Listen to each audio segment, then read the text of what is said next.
শাহেনশাহে সিরিকটের ওরসে পাক ও কাউসিয়া ছাত্র ফোরামের প্রতিষ্ঠাবার্ষিকীতে বৃক্ষরোপণ কর্মসূচি পালিত।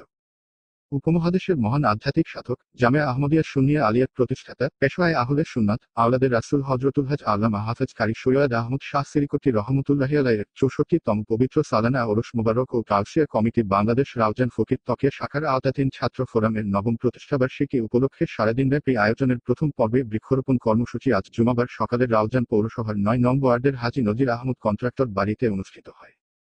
এতে বৈশ্বিক উষ্ণতা রোধে চট্টগ্রাম রাঙ্গামাটি মহাসড়কের দুপাশে হাইব্রিড আম, পেয়ারা, কাঁঠাল, আমড়া, বড়ই, লেবু সহ বিভিন্ন প্রজাতির গাছের চারা রোপণ করা হয়।